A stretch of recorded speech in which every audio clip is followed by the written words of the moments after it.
La maladie connue sous le nom de peste poursuit l'humanité depuis plus de 5000 ans et il y a eu de nombreuses épidémies. En fait, il y a eu 3 pandémies causées par la bactérie Bacillus Yersinia pestis. La première était au VIe siècle. Elle a dévasté l'Empire byzantin et était connue sous le nom de peste de Justinien.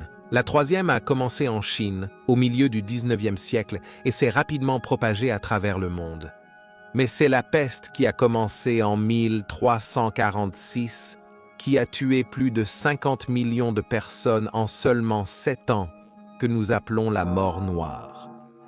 Le Moyen Âge était une époque de superstition, de fanatisme religieux et d'ignorance, et ils pensaient donc que c'était la fin du monde. En réalité, c'était la plus grande pandémie de l'histoire de l'humanité. Bienvenue à la folie médiévale.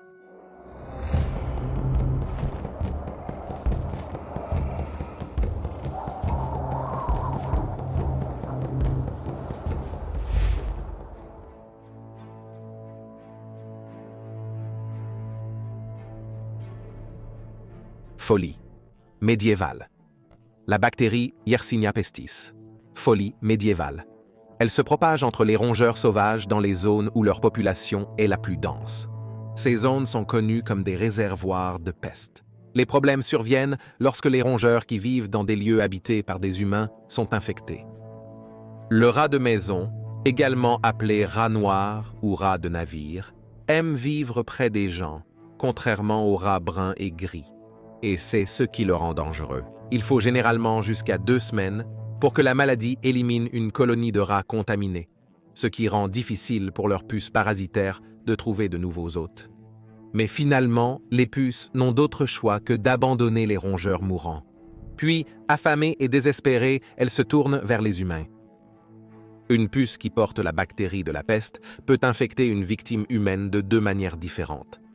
En mordant son hôte, la puce transmet la bactérie dans la circulation sanguine, juste avant de commencer à se nourrir. Ou parce qu'il y a des bactéries dans les excréments de la puce infectée, elles peuvent être transmises par toute coupure ou abrasion sur la peau de l'hôte.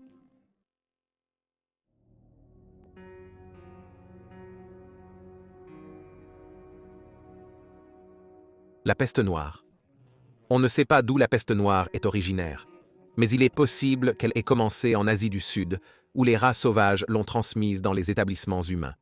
La peste s'est propagée vers le sud, en Chine et en Inde, via les routes commerciales. Les caravanes transportant des céréales et des fourrures sont l'environnement parfait pour abriter les rongeurs et leurs puces. La principale ligne de transmission semble avoir été par voie terrestre vers l'Europe de l'Est et par voie maritime vers l'Italie. Kaffa, qui se trouve aujourd'hui en Ukraine, a été fondée par la République maritime de Gênes en 1266 et était un port principal pour leurs navires marchands, avec l'accord du Khan de la Horde d'Or. Mais la relation entre les marchands italiens et leurs hôtes turco-mongols était toujours tendue. En 1307, les Mongols ont arrêté tous les Italiens vivant à Saraï, la capitale de la Horde d'Or, et ils ont assiégé Kaffa. Les Génois ont dû abandonner leur ville. Mais le nouveau Khan Ozbeg a accueilli les Italiens à bras ouverts, et dans les années 1340, Kaffa était à nouveau un port prospère. En 1345, un autre changement de Khan signifiait que Kaffa était à nouveau assiégé.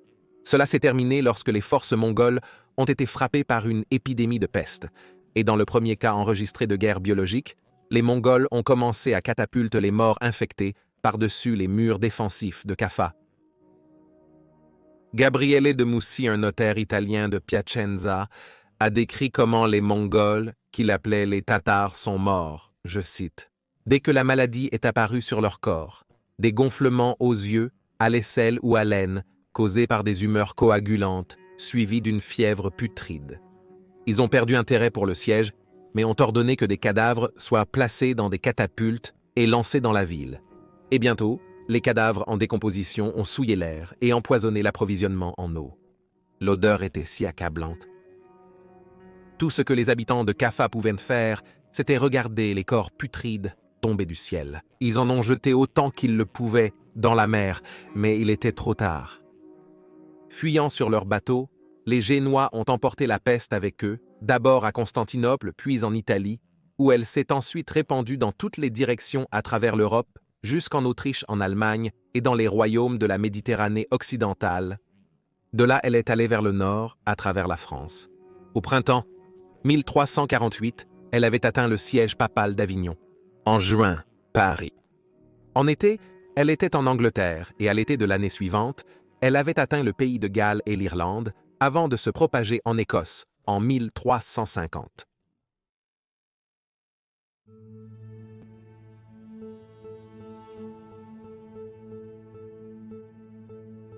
Les symptômes de la maladie sont restés constants en Afrique du Nord, au Moyen-Orient et en Europe, et se sont manifestés sous différentes formes.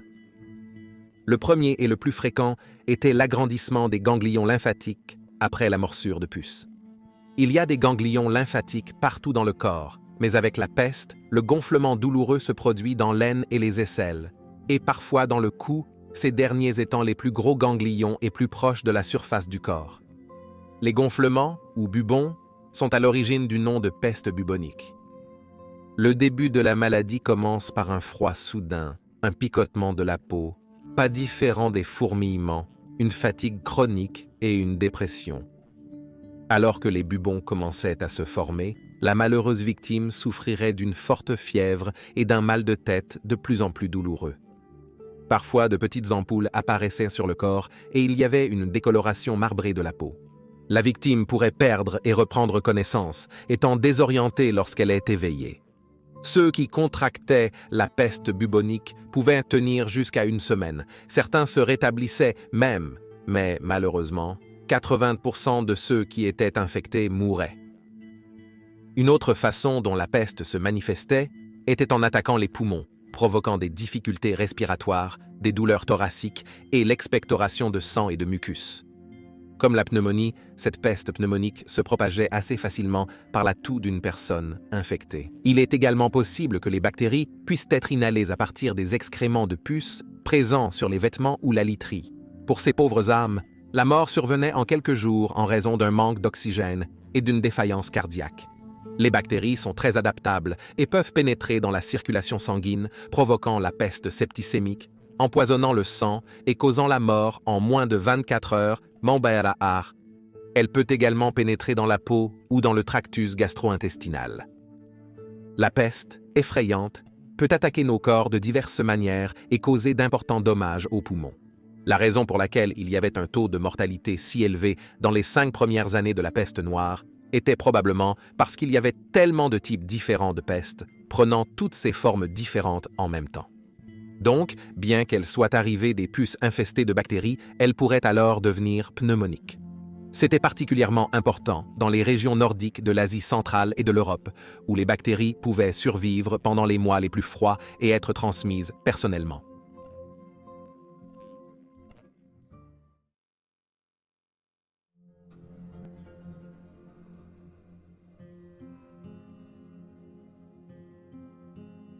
L'Europe du milieu du XIVe siècle n'était pas le continent arriéré et obscurantiste que beaucoup croient.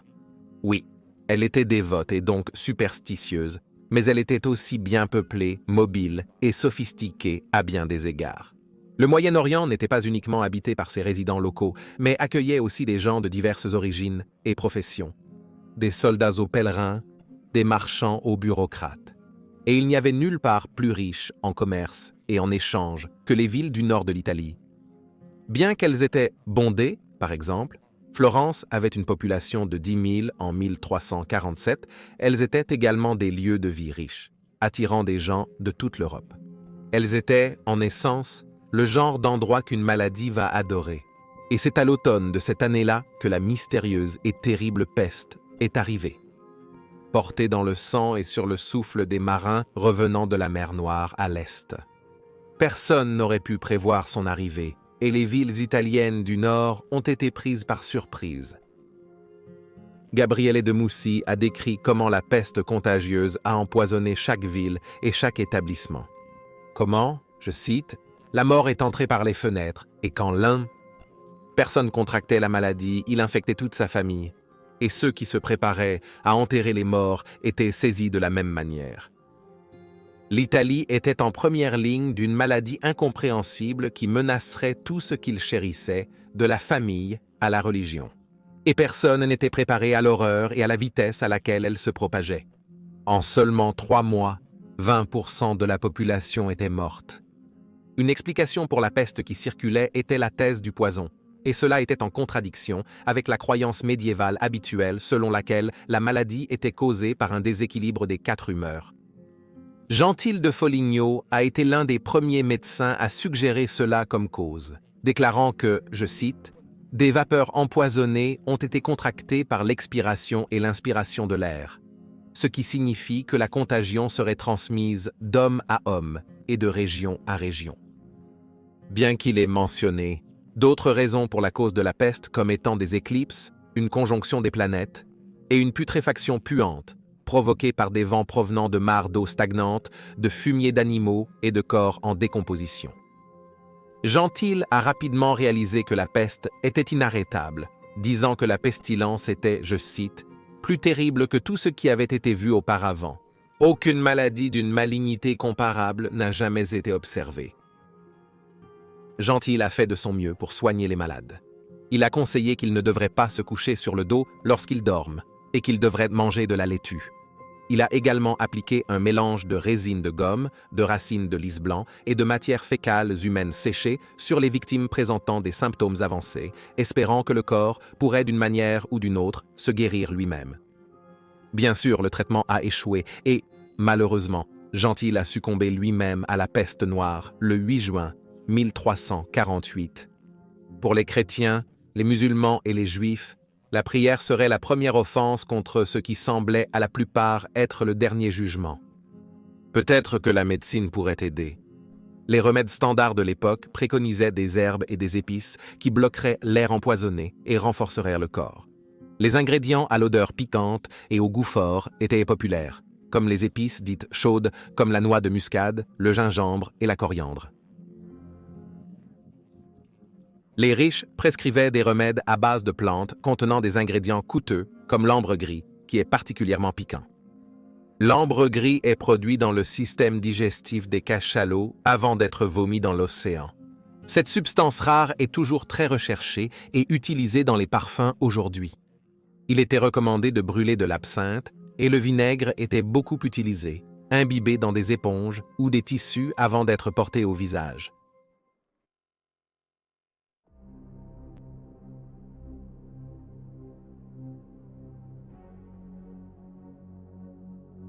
Les Italiens ont rapidement réalisé qu'il n'y avait aucun remède contre la peste et ne leur restait que l'Église et leur foi en Dieu dans l'espoir du salut. Mais la religion s'est avérée être d'une faible protection contre la peste. Les hommes saints, qui étaient assez courageux pour s'occuper des malades et entendre leurs confessions mourantes, sont souvent devenus eux-mêmes. Rien qu'à Piacenza, 60 prêtres sont morts, laissant le clergé survivant trop effrayé pour sortir et administrer les sacrements et les derniers rites. L'ignorance et la préservation de soi régnaient. Certains croyaient que la peste noire pouvait se propager simplement en regardant quelqu'un qui était infecté. D'autres pensaient qu'on pouvait l'attraper simplement en y pensant. Personne ne savait quoi faire. Dans la ville de Sienne, Agnolo de Tudor, un cordonnier et percepteur d'impôts, a décrit comment, je cite, « les membres de la famille apportaient leurs morts à une fosse sans prêtre. Et dans de nombreux endroits à Sienne, de grandes fosses ont été creusées et empilées profondément avec le multitude des morts. Et moi, Agnolo di Tuda, surnommé le Gros, j'ai enterré mes 5 enfants de mes propres mains. Et il y avait ceux qui étaient si peu couverts de terre que les chiens les tiraient et dévorèrent de nombreux corps à travers la ville. » Giovanni Boccaccio de Florence a également raconté comment, je cite, « le frère abandonnait son frère, et l'oncle son neveu, et la sœur son frère, et très souvent la femme son mari. Mais ce qui était encore pire, et tout à fait incroyable, c'est que les pères et les mères refusaient de voir et de soigner leurs enfants malades, comme s'ils n'étaient pas les leurs. Ce sont des descriptions d'une société en plein effondrement. Personne à voir, que faire ou comment réagir. C'était comme si l'apocalypse était sur eux. Alors que les liens de l'humanité commençaient à se briser, la vie pour les médiévaux a commencé à échouer.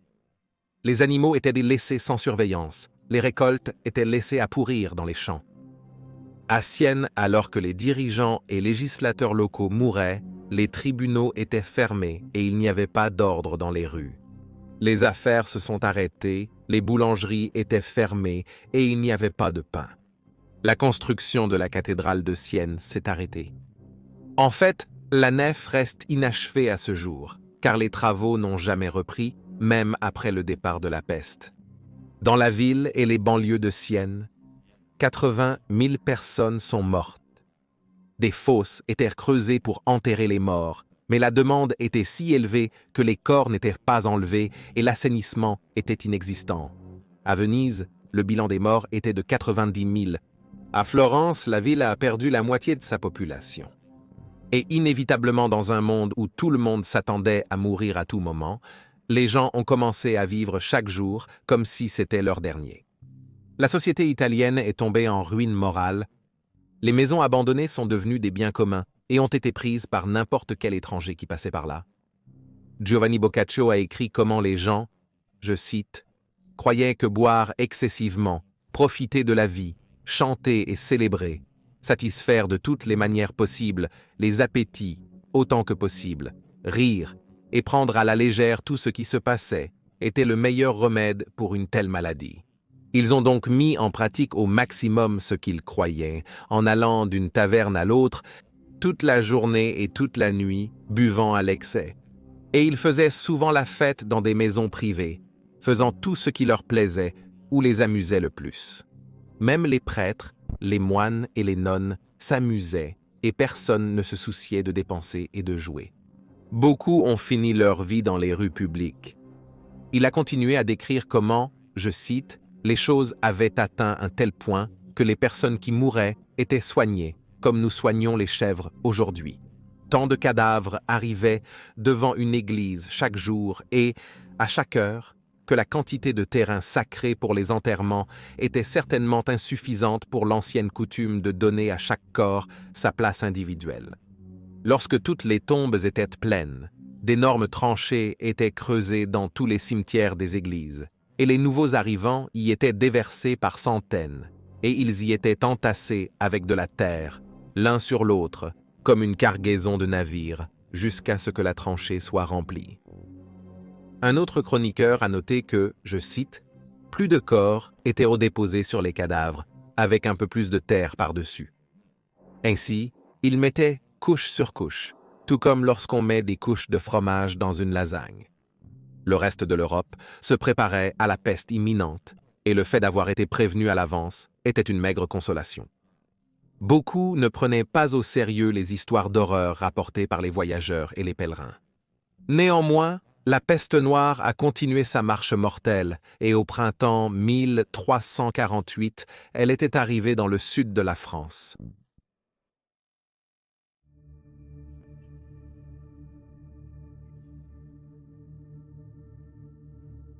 Beaucoup pensaient que l'Église catholique avait échoué le peuple, et un groupe d'extrémistes est apparu en conséquence de cela.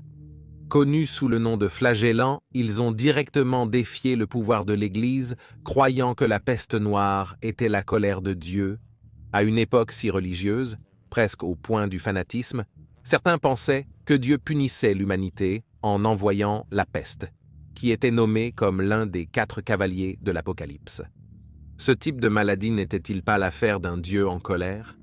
N'a-t-il pas puni les Égyptiens avec une plaie? Ainsi, hommes, femmes et enfants se sont unis et ont marché pieds nus de ville en ville en récitant des prières.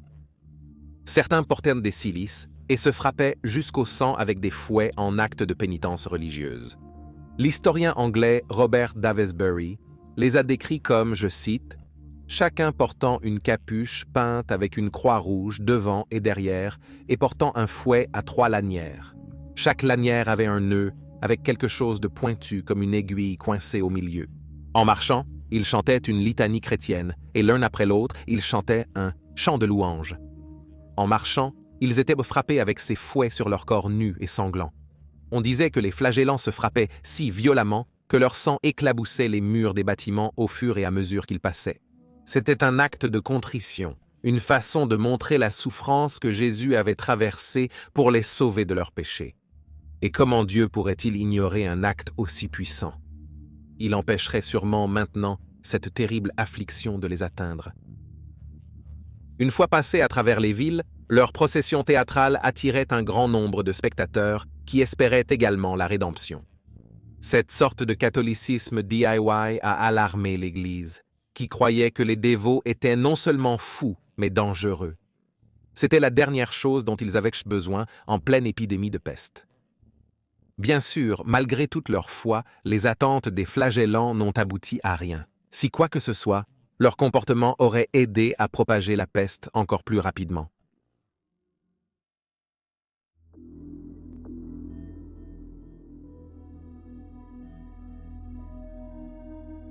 Alors, qu'est-ce qui a tant mis Dieu en colère? Pourrait-il s'agir de la corruption de l'Église catholique en Europe? D'autres pensaient que Dieu était en colère à cause de toutes les guerres qui faisaient rage sur le continent. La France et l'Angleterre étaient constamment en guerre, tout comme l'Allemagne et l'Italie. Beaucoup des cités-États italiennes étaient même en guerre les unes contre les autres. Et la guerre signifiait pillage, atrocité et effusion de sang. Se pourrait-il que Dieu punisse les chrétiens pour ne pas avoir réussi pendant les croisades et pour ne pas avoir purgé les terres saintes de ce qu'ils croyaient être les hérétiques musulmans? Peut-être était-ce parce que l'Europe chrétienne avait permis aux Juifs de vivre sur leurs terres. Après tout, quel péché pourrait être pire que de nier le vrai Dieu? N'étaient-ils pas les agents du diable? Peut-être que c'est pour ça que Dieu était en colère.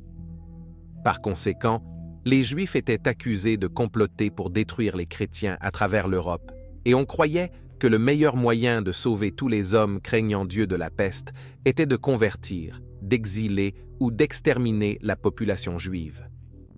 Et ainsi commencèrent les pogroms. Les Juifs mouraient de la peste noire, mais les chrétiens prétendaient qu'ils mouraient à un taux inférieur à eux-mêmes. Et bien qu'il soit difficile de savoir si c'était vrai, c'est possible à cause des pratiques de nettoyage exigées par la loi juive, comme le lavage des mains plusieurs fois tout au long de la journée. En règle générale, la plupart des médiévaux pouvaient passer toute leur vie sans se laver les mains, alors que la loi juive stipule que les mains doivent être lavées avant et après les repas, après être allés aux toilettes et au réveil le matin. En général, les quartiers juifs des villes et des villages avaient des conditions sanitaires bien meilleures que les autres zones. Peut-être que ces normes sanitaires plus élevées ont aidé à préserver la population juive à travers cette terrible époque. Mais même si les taux de mortalité parmi les Juifs étaient considérablement inférieurs à ceux des autres confessions, le taux de mortalité parmi eux dû à la peste était toujours choquant. Bien que les papes successifs aient proclamé que les Juifs n'étaient pas à croire. La loi juive, la situation était devenue si ingérable et les gens si désespérés de trouver quelqu'un à blâmer que la parole d'un homme pieux, même aussi puissant que le pape, n'avait aucune influence. On cherchait un bouc émissaire et des rumeurs ont commencé à circuler selon lesquelles la source de la peste provenait de l'eau. Quelqu'un empoisonnait les puits. Dans les villes françaises de Carcassonne et Narbonne, au printemps de 1380, les Juifs ont été traînés hors de leur maison. On disait qu'ils étaient en possession de certaines poudres et accusés d'avoir empoisonné l'eau potable. De nombreux Juifs ont été torturés et il y avait des bûchers quotidiens.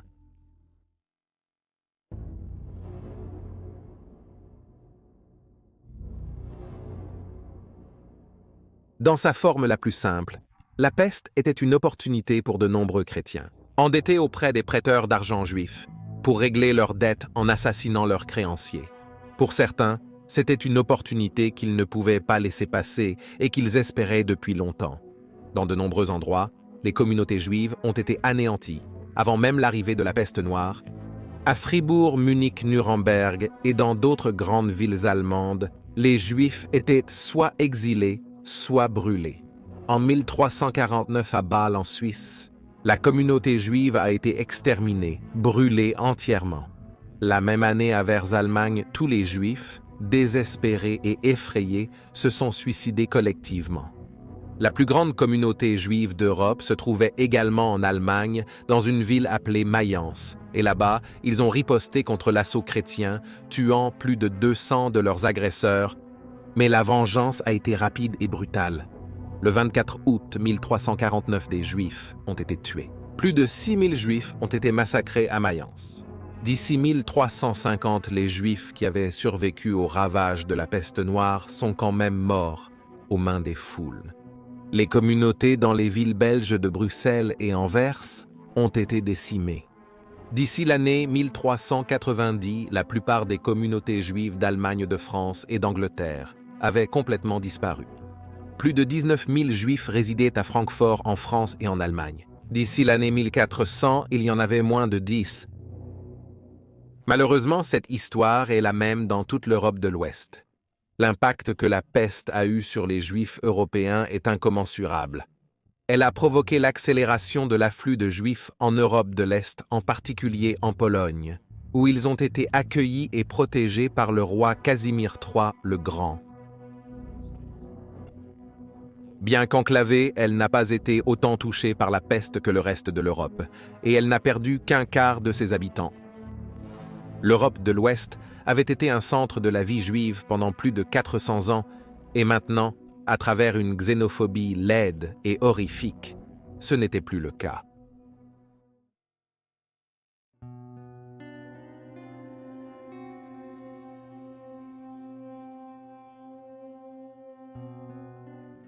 Rome n'était plus le centre de la chrétienté. Pendant de nombreuses années, les papes résidaient à Avignon, qui était maintenant un centre d'art, de politique et de théologie. La cour papale était une préoccupation majeure, avec entre 600 et 700 personnes, un lieu de patronage et de pouvoir. Et à cette époque, c'était le pape Clément VI qui détenait l'autorité. Sûrement, en tant que représentant de Dieu ici sur terre, il sauverait le peuple. Il a activement organisé des services religieux supplémentaires et des processions religieuses destinées à atténuer la force de la peste à venir en réduisant la colère de Dieu, mais cela n'a eu aucun effet. Effrayé et déconcerté, Clément s'est tourné vers son médecin talentueux, Guy d'Astrolilac. Guy était un fervent croyant de la théorie du miasme, une croyance selon laquelle les maladies étaient causées par un air nocif. Il a conseillé au pape de s'isoler de tout le monde. Il a recommandé qu'il, je cite, « éclaircisse le sang par saignée, renforce le cœur avec des fruits et des choses qui sentent bon, et purifie l'air avec du feu. » Le pape Clément a suivi les instructions de Guy et s'est isolé de tout le monde, y compris ses serviteurs, et est constamment resté entre deux grands feux de butches. Craignant pour sa propre sécurité et souhaitant fuir la ville, Guy est resté parce qu'il voulait éviter d'avoir une mauvaise réputation. Il a travaillé sans relâche pour soigner les malades, mais il a dû admettre que, je cite, « les médecins ne pouvaient apporter aucune aide du tout. Ils n'ont rien accompli. Pour les précédentes épidémies, il y avait quelques remèdes. Pour celle-ci, rien. Bien qu'il ait dit qu'il, je cite, « me suis préservé du mieux que je pouvais néanmoins, vers la fin de la mortalité, je suis tombé dans une fièvre continue, avec un apostème haleine. » Inévitablement, Guy avait attrapé la maladie et étonnamment, il s'est soigné en incisant les bubons. Il a écrit plus tard, je cite, « Et j'ai été malade pendant près de 6 semaines, et j'étais en si grand danger que tous mes amis croyaient que je mourrais, et l'apostème a mûri et guéri, et j'ai échappé, par ordre de Dieu, fin. » Après sa remarquable guérison, Guy a travaillé sans relâche pour essayer de trouver une cause et un remède pour la peste, effectuant des autopsies sur les morts. Miraculeusement, le pape Clément et son médecin de cour, Guido Chauliac, ont réussi à survivre à la peste noire, mais à l'extérieur, au moins la moitié des habitants d'Avignon sont morts. À un moment donné, 7000 maisons de la ville étaient vides, et dans les banlieues, c'était encore plus. 11 000 personnes ont été enterrées en seulement 6 semaines. Au final, Avignon a perdu la moitié de sa population et un tiers de ses cardinaux. Avec autant de morts, le pape a dû ordonner la consécration de nouveaux cimetières. Les piles de cadavres en décomposition devenaient un tel problème qu'il a même consacré le fleuve Rhône pour que les corps puissent y être jetés. Il était tout à fait clair que même le cœur de la chrétienté n'avait pas été épargné. Alors que la peste avançait vers le nord, le roi Philippe VI de France a sollicité un rapport à l'Université de Paris, faculté de médecine. Il voulait connaître la cause de cette terrible peste qui se dirigeait vers eux. Dans ce qui était considéré comme l'information scientifique la plus à jour disponible à cette époque, le rapport indiquait que la première cause était que, je cite, « En l'an de notre Seigneur 1345, précisément 1 heure après midi, le 20e jour, au mois de mars. Il y avait une grande conjonction de 3 planètes supérieures en Verseau et qu'une conjonction de 2 planètes, à savoir Mars et Jupiter, provoque une grande peste dans l'air. Deuxièmement, la cause semblait être due à une, je cite, « corruption de l'air ». Au même moment où les conjonctions se produisaient, cela a été propagé et multiplié par de fréquentes rafales de vent épais, sauvages et du sud. Ainsi, l'air corrompu, lorsqu'il est respiré, pénètre jusqu'au cœur et corrompt la substance de l'esprit.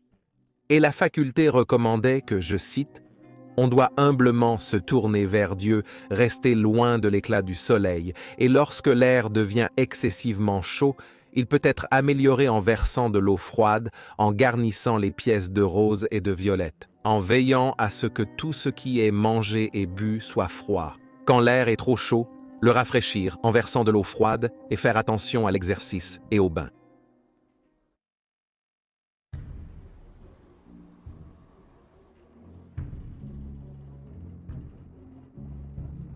Indépendamment de l'air corrompu, la peste se propageait maintenant partout en Europe du Nord.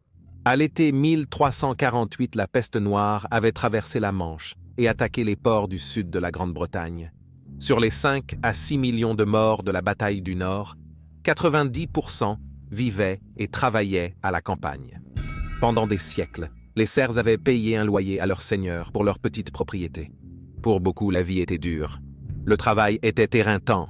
Et pour très peu de récompenses, la plupart se contentaient de survivre. Les conséquences de la peste noire allaient changer leur vie de manière tout à fait inattendue. Il n'est pas surprenant que le port de Bristol ait été l'une des premières grandes villes à être touchée. C'était la 2e plus grande ville de Grande-Bretagne et un important centre commercial. Le chroniqueur Henry Knighton a noté que, je cite, « Toute la force de la ville de Bristol a péri, comme elle a été surprise par une mort soudaine. Car peu sont restés au lit plus de 2 ou 3 jours, ou même une demi-journée. » Un autre nommé Geoffrey le boulanger a écrit que, je cite, « La peste est arrivée en Angleterre et a commencé dans les villes et les ports, et finalement elle s'est répandue partout. Elle s'est répandue partout en Angleterre et a tellement décimé la population qu'elle a rendu le pays complètement vide d'habitants, si bien qu'il ne restait presque plus personne en vie. » Dans le Suffolk, dans le grand village de Walsham-la-Willows, les décès ont commencé en 1348 et sur une période de 4 mois, il ne restait que 600 survivants d'une communauté autrefois prospère de 12 à 1500 personnes. La peste se propageait à une vitesse de 5 miles par heure, atteignant jusqu'à 6 miles par jour. En une période de 6 à 8 mois, elle était en Écosse, et en 1350, elle était en Scandinavie, dans les pays allemands, et avait atteint la Russie. Un homme de Walsham qui a vu les morts commencer en mai 1349 était Nicolas Denny. Il ne pouvait que regarder alors qu'il perdait d'abord son frère aîné Guillaume, suivi de près par sa femme, puis ses 3 enfants. Puis sa mère a également péri. Cette histoire est entendue encore et encore dans de nombreux villages à travers l'Angleterre. À Jarrow, 80% des gens sont morts. La vie quotidienne, telle qu'elle avait été autrefois, est venue à un arrêt brutal. L'obscurité, le choc et le chagrin ont dû être horrifiques. Nicolas s'est retrouvé avec la maison de son frère et 3 hectares et demi de ses terres, ainsi que 5 hectares de sa mère. Il était 3 fois plus riche qu'avant l'arrivée de la peste. Le monde avait changé, et de nombreuses familles paysannes en Angleterre ont pu bénéficier des conséquences de la peste. Il y avait une pénurie de travailleurs, d'artisans et de serviteurs, donc des salaires plus élevés et des loyers moins chers pouvaient être exigés. Qui allait couper le blé, réparer le toit, servir les grands seigneurs et dames? L'ancien ordre était en train de changer. L'ordre établi était en pleine mutation. Beaucoup étaient liés à leur seigneur par la loi, mais abandonnaient leur manière pour aller travailler ailleurs pour un meilleur salaire. Qui allait les arrêter? Pris de panique, en 1349, en pleine pandémie, le roi Édouard III a promulgué une loi exigeant que les travailleurs acceptent des salaires au même niveau que 5 ou 6 ans plus tôt. La liberté des paysans à rechercher le travail le plus profitable a été restreinte et des amendes ont été imposées. Mais les lois ont échoué en raison d'un changement d'attitude écrasant d'une classe ouvrière désormais réticente. De nombreux survivants des zones rurales ont été attirés vers les villes à la recherche de meilleures perspectives et de nouveaux départs, alors que le servage s'estompe. On a qualifié la peste noire de tournant dans l'histoire. Le système féodal s'était effondré. L'effondrement du système féodal a affaibli le respect de la structure de classe et la crédibilité des experts académiques a diminué. Contre toute attente, l'Europe avait survécu. Et bien que la peste revienne par vagues tous les 10 ans environ, les gens ont appris à vivre avec. En Europe, les survivants ont commencé à reconstruire leur vie. Le pape a rendu grâce à Dieu et a appelé les pèlerins à recommencer à voyager. En Italie, qui était autrefois à l'avant-garde de l'épidémie, il y a eu un tel changement dans la société, la culture et la religion qui l'a conduit à la Renaissance, l'un des plus grands débordements d'art, de littérature, de science et d'architecture que l'humanité ait jamais vu. C'était probablement le pire siècle pour être en vie, mais l'humanité avait survécu à la peste noire. La peste noire. La peste noire a fini par jouer un rôle majeur dans la ruine de l'ère de la guerre civile de Socrate au XXe siècle, avec les différents événements qui l'entourent. Et Même aujourd'hui, nous ne pouvons pas expliquer ce qu'était cette peste noire. Une théorie est qu'il s'agissait d'un hybride mortel des pestes hémorragiques et buboniques, mais pour l'instant, la maladie reste un mystère. Merci d'avoir regardé notre documentaire sur la peste noire. Laissez un commentaire si vous voulez plus de ce genre de tard dans la nuit ici. Aimez, abonnez-vous et partagez vos idées de contenu à couvrir. Abonnez-vous à la chaîne si vous avez aimé cela car nous publions une vidéo tous les vendredis. Et j'espère vous voir tous bientôt. Santé!